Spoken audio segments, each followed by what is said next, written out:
What if I told you that in every gust of wind lurks a soul waiting to be found? In this video we'll delve into a world of mysterious events and undeservedly forgotten legends that will make you wonder, what if the dead really do speak? Get ready to ascend into the unknown and don't forget to turn on your notifications. You won't want to miss a single detail of this spooky story. Reality sometimes trumps any fiction. Low clouds hung over the ground, and it had been snowing for hours. No one had cleaned the roads as usual.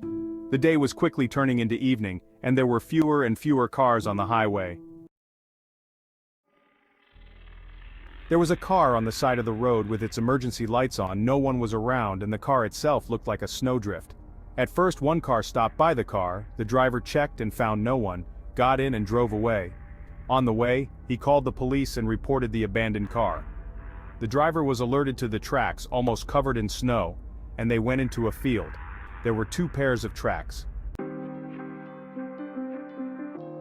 A few hours ago, Marta and Olya, positive and negative in appearance, had been friends all their lives, since kindergarten.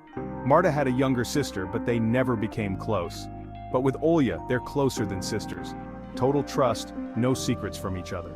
They tried to spend their vacations together, and so they met at least a couple of times a week, despite being busy. Olya, an attractive blonde with an hourglass figure, had a good position in an architectural firm. Despite their close friendship, their studies and careers were separate, each doing what interested him or her. Martha, a searing brunette with long hair and a lean figure, worked as a lawyer. The woman mostly dealt with criminal offenses. The friends were returning from a neighboring region where Marta had a job.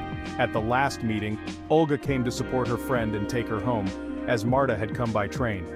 Having finished their business, the women stayed for another day, walked around the city, went to the zoo and took their things from the hotel and started on their way back. "Look how bad the weather is," Olga exclaimed. "The wipers were working non-stop." "What did you want in December?" hummed her friend. "Well, we'll get there slowly. I hope the car is okay." "Of course, and the tires too," Olga calmly replied. Was it a complicated process? Yes, very. All my soul was exhausted. I even began to regret that I got involved. Marta replied with a sigh. "What was the case, you know?" Martha started to say, then waved her hand. "Okay, it's a bad story, and I was told that I would defend it." Then one of us blurted out that everyone refused, even to the point of being fired. "Here's the deal. There's a mom, Nastya, daughter of very rich parents. Her parents went abroad to live abroad, and her daughter stayed behind. Plenty of money. She met a guy somewhere, got married and even gave birth to a baby girl. The daughter was 3 when the mom started to get a buzz. The young lady went on a bender. Her husband, by the way, was away on a business trip. Then you realize what happened. Partying from morning till night, not caring about the child. They lived outside the city, in a private house, expensive real estate there. Behind the house immediately begins the forest. In spring and summer the beauty is incredible, but in winter it is gloomy and dangerous. Wild animals are really found. A few days of straying rattled the whole neighborhood, but Nastya did not like that her daughter is here, underfoot tangled. By the way, Nastya was not herself from different substances. Someone from the guests, a real do-gooder, read fairy tales to the girl. One evening, the grief-stricken mother told her daughter that they would play Frosty. In short, it's hard to tell.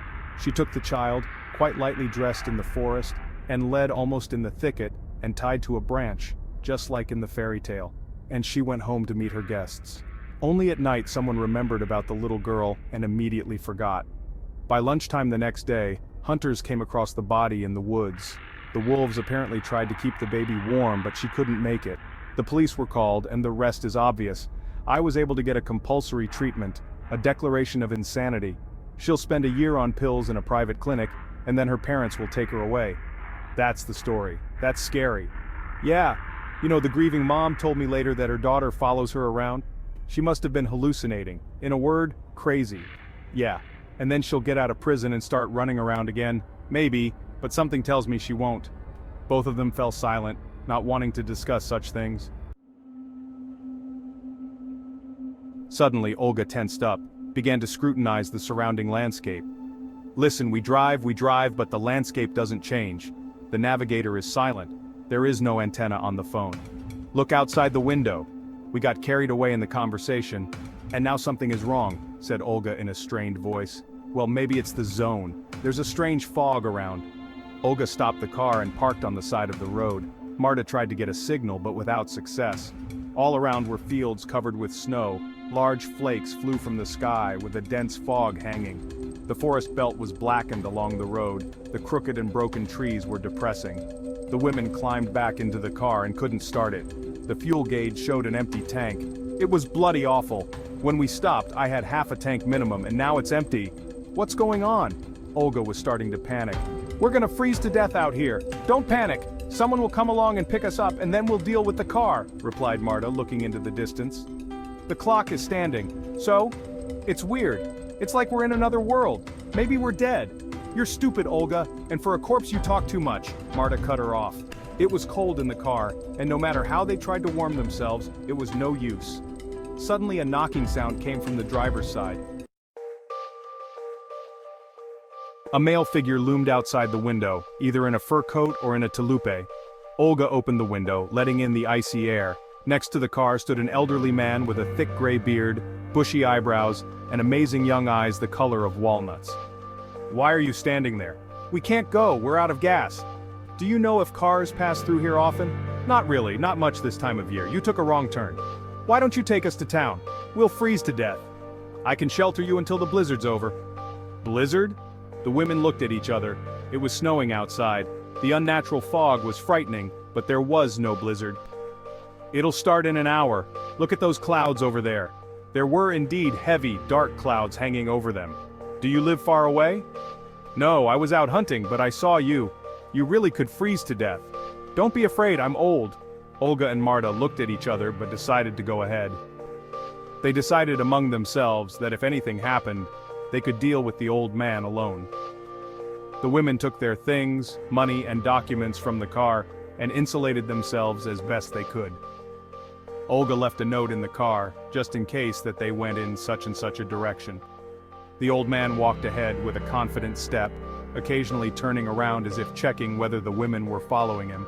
They had been walking for about 15 minutes when the forest appeared ahead. The gloomy hulk of the forest was frightening in the last moments of daylight. I think we're here. Now he will kill us here, Olga whispered, pulling her friend by the sleeve. Don't be afraid, you fool, and don't scare me. Martha tried to speak cheerfully, but her voice treacherously trembled. The road through the forest was quite well traveled, and soon they entered a small house in a clearing. A dog slept peacefully in a booth, and the windows shone with a friendly glow, smoke coming from the chimney. Olga exhaled. They would not die of cold now. And the man didn't look like a maniac, though she didn't know anything about maniacs. Martha, however, was in the habit of looking for a catch. Something was bothering her, but she couldn't figure out what was wrong. Come in. You'll warm up in a moment. The host muttered an invitation. What's your name? We're kind of visiting you, Martha asked. Makar Ivanovich. My wife died, so I'm alone. He answered. Martha felt uncomfortable and ashamed. Meanwhile, the old man was fussing about the house. It was hot in the house. The wood crackled merrily in the stove, smelling of wood and honey. These smells reminded her of her childhood. On the stove stood a smoky pot and a cast iron. A kettle was blowing steam. Makar put on the table mushrooms of his own salting jacket potatoes and thinly sliced lard. Then they drank tea with honey for a long time. Lapota, Martha stretched out. It's so nice and cozy, my head is empty and light for a long time. You should rest more in the air in the forest, said Makar admonishingly. Everything will be fine in the morning. The old man turned out to be an interesting conversationalist. He knew a lot about beasts and nature in general, told hunting tales. Time flew by, and Martha and Olga fell asleep, covered with a colorful homemade blanket. Their sleep was heavy, viscous as porridge. Meanwhile, a traffic police patrol was driving along the highway and noticed the car. Having examined the vehicle, the guards of order became alarmed. The tracks went into the field and were lost there. There were 2 pairs of tracks and that was all. The snowstorm played out not on a joke, but the patrolmen still called rescuers. Having established the owner of the car, having learned that the women never reached the city, they continued the search. The weather was getting worse, but people did not give up. There was hope to find Marta and Olga alive. After 24 hours, the rescue party found Olga and Martha in the hunting lodge. They felt quite well, only they were frightened by so many people at once. There was no one else in the house except them, a little dusty, but in general, like everyone else. The women told about the old man who had rescued them, about having dinner and talking. The rescuers and policemen were silent, but they looked at them strangely. "It can't be like that," exclaimed one young guy from the volunteers. "I don't believe it." After some time at home, Marta talked to one of the rescuers who had been in the forest that day. 10 years ago, a tragedy happened here. Makar Ivanovich, a local gamekeeper, lived in this house with his wife. They had no children, or rather their daughter drowned as a child. And from that moment, Makar went into the forest. He loved his wife, they even kept some kind of household. The man was incredible. He did a lot to preserve the forest and animals, and how many animals he took out and sheltered I can't count. So he had chickens and a piglet, and no wolf had ever stolen a bird. Makar knew the forest and surroundings like the back of his hand, stopped poaching, for which he was not liked in certain circles. He was very principled. A local policeman came to check on them as they did not contact each other and found them, shot in their sleep. The culprits were never found. "That can't be right, he was driving us, we were talking after all," Martha exclaimed. "And we saw the dog. We had dinner together. It couldn't have been both of us at once, could it? You're not the first. Last year some teenagers got lost in the winter while skiing and got lost. Makar led them to the hut, and there they found them. Even after his death he could not calm down and helps us. The living. He saves us." Martha and her friend later found the village cemetery where Makar was buried with his wife and daughter. The women made it a rule to remember the late gamekeeper and his family on the day when everything happened to them. Make the background music YouTube background music.